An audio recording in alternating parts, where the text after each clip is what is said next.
I've got a question for you. What do Desmond Tutu, Jesse James, Henry Ford, and Jonas Salk have in common? I'll have the answer in a moment. Stay tuned for this special edition of Paths to the Present.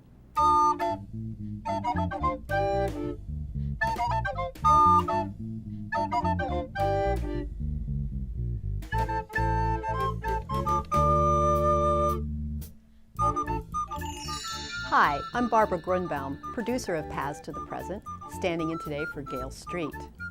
Did you know that March 21st was History Day in Montgomery County? What's History Day? Well, it's a countywide competition for student historians.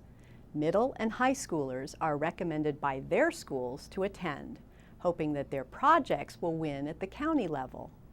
Those that do go on to the state competition. It's kind of like playoffs for secondary school historians. The projects can be papers, exhibits, performances, and even documentaries. While all the projects of this year were excellent, we can't profile every one. So we've narrowed it down to the documentaries produced by high school students. There's a lot of ground to cover, so let's get right to it. Jonas Salk, Desmond Tutu, Henry Ford, and Jesse James. These notable figures caught the attention of some local high school students as they were developing ideas for their History Day project. They and nearly 300 other students worked all year getting ready for the big event. Emily Carell has coordinated History Day in Montgomery County since 1989. She explains what it's all about. Well, History Day is like a science fair for history students. It's when students research a topic related to the theme of the year, and then they organize their findings, come to a conclusion, and present it in either the form of a paper, an exhibit, a website, a documentary, or performance. They have to have come to an evaluation. They can't just present facts. They show up very excited and compete against others of their own age group. They talk to the judges, make their point that yes, this is why we chose this topic, this is the kind of research we did, we actually did it, and this is why we think we've done a good project. Councilmember Mark Elrich has a degree in history from the University of Maryland, where he taught U.S. history as a grad student. He explains why history programs like these are so important. So it's important that students do this because they will grow up to be adults, and hopefully you take a broader, more educated perspective about the society you live in and then apply that to the kind of decisions you make as adults, particularly political decisions. This year's theme was The Individual in History, Actions and Legacy. The students who chose to work in the documentary format could not exceed 10 minutes, and they had to submit a process paper explaining how they went about producing their project. Students can work together in the group documentary category, or they could work alone and enter as an individual. Lily Alexander and Sarah Gregerman are both juniors at Montgomery Blair High School. They chose to work together, focusing on Bishop Desmond Tutu. I wanted to participate in History Day because I'm really excited about history, and I really think that there's a lot that we can learn from the past in order to make the world a better place today. And I thought it was a great opportunity to learn about history outside of the classroom, which can sometimes get a little boring. So I think it was a cool way to see kind of not living history, but to kind of get to view it from a different perspective. So Desmond Tutu was one of the most vocal critics of apartheid, challenging and denouncing the actions of the South African government and mobilizing both blacks and whites to peacefully promote change in South Africa. Bishop Desmond Tutu is rarely spoken of in reference to South African apartheid when the topic is mentioned in school. However, without knowing of Bishop Desmond Tutu and his work to end apartheid, it is nearly impossible to understand the history and current situation of South Africa. It was kind of shocking to me that in my sort of 12 years of elementary, middle, and high school education that I had no really idea how instrumental Bishop Desmond Tutu was in ending apartheid and in sort of forging the fight for social and economic justice in South Africa and ultimately throughout the world. And so as we continued to learn about this, I kept sort of thinking to myself, well, how does this not merit a spot in our curriculum? Tutu was frequently taunted for the color of his skin, and he often witnessed the mistreatment and humiliation of his parents because they were black. As he grew older and explored different career paths, such as medicine and education, Tutu turned to religion in order to spread the word of God. One of the things I learned was how difficult it was to make even a 10-minute long documentary, because when you think about it, 10 minutes is not very long, but the time it takes to put that much information together and all of that footage and integrate it really well so it's very cohesive is very difficult.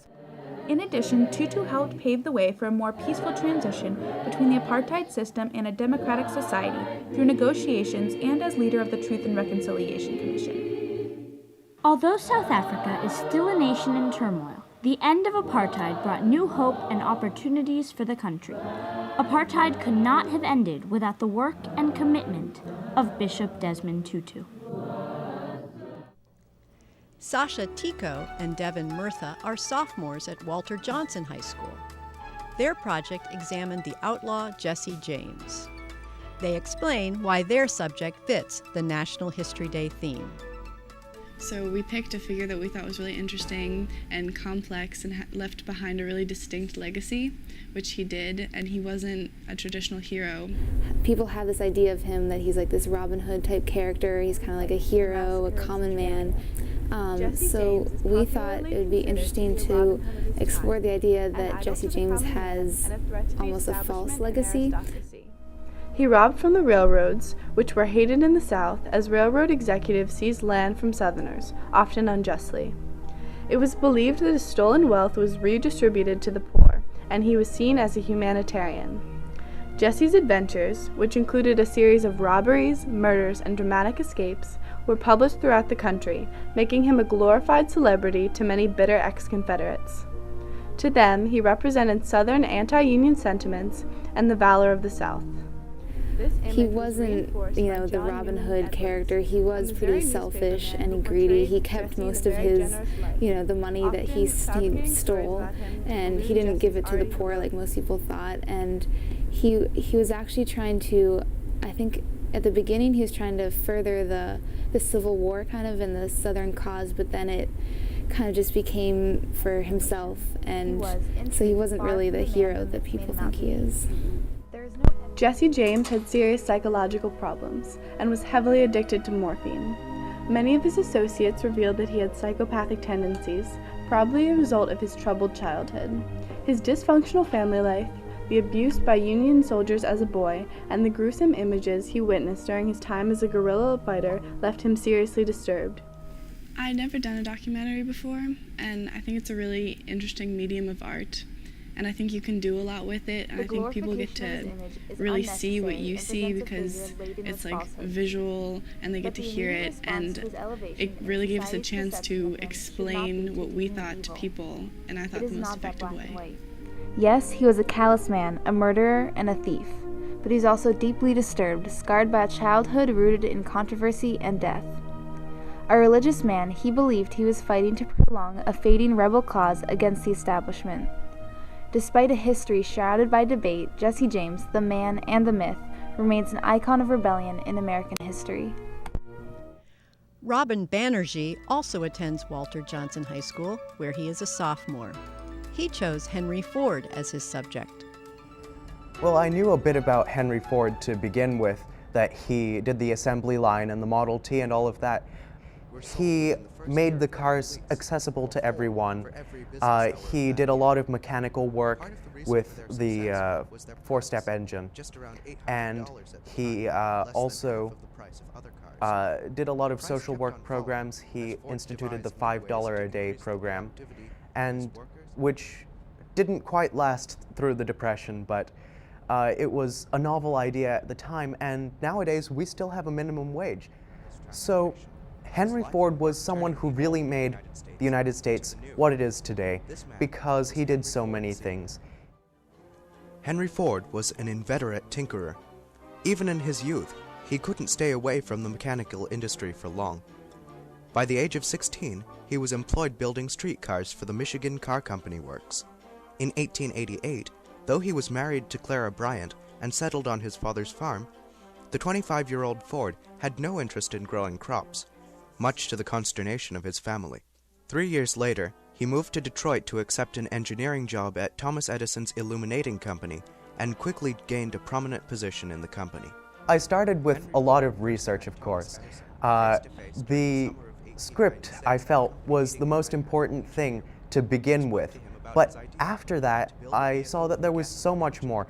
I've got pictures, and I've got videos, and I've got my own voiceover, and the whole thing comes together to tell a story. And what I really like is that part, that I can make someone's life a story through all of the different media that I can put into a video. But the Ford factory on Piquette Avenue in Detroit did not have the capacity for Ford's dreams. In 1910, production moved to a brand new plant in the Detroit neighborhood of Highland Park, and it was there that Ford revolutionized the history of manufacturing. 2 years after the Highland Park plant opened, Henry Ford's pièce de résistance was completed, a 250-foot-long conveyor belt upon which the new Ford machine was built. It required a team of 84 workers to complete a single Model T, each performing one single step in the production of the car before the conveyor moved the chassis to the next worker. Walter Johnson's sophomore, Katie Levingston, created her documentary on Jonas Salk. She describes how much she learned in the process. I really didn't know that much about polio and the disease, and I think I first had to figure out what the disease was, and I learned that it was a crippling disease and really hurt a lot of people. Poliomyelitis, or polio as it is most commonly known, is a terrifying disease that struck in epidemic proportions from the late 1800s to the mid-1900s. It left thousands dead, paralyzed, or with atrophied limbs that created lifelong disability.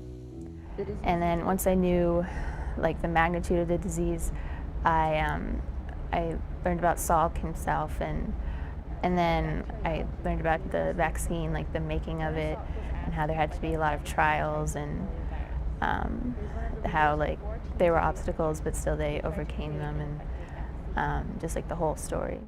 Then in 1954, a vaccine to prevent paralytic polio, developed by Dr. Jonas Salk, a grantee of the National Foundation, was tested in the largest field trials in medical history.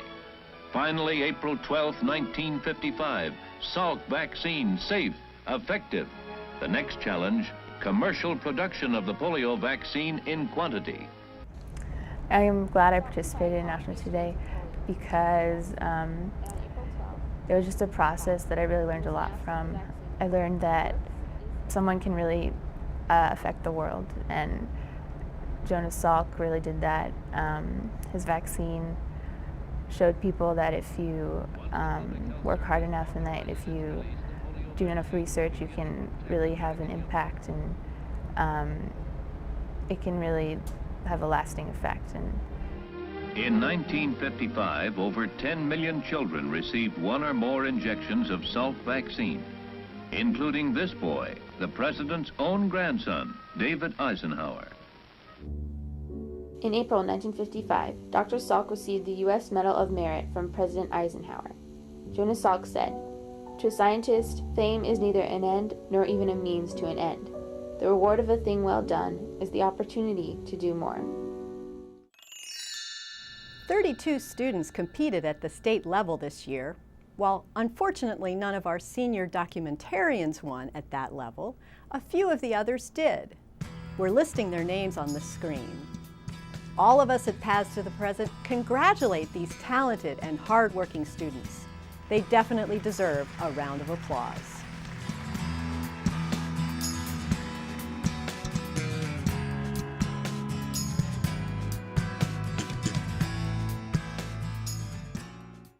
Well, that's all the time we have for this show. If you have comments for us or ideas for future shows, send an email to paths.present@verizon.net.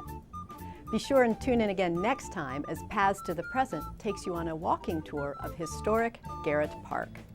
See you then.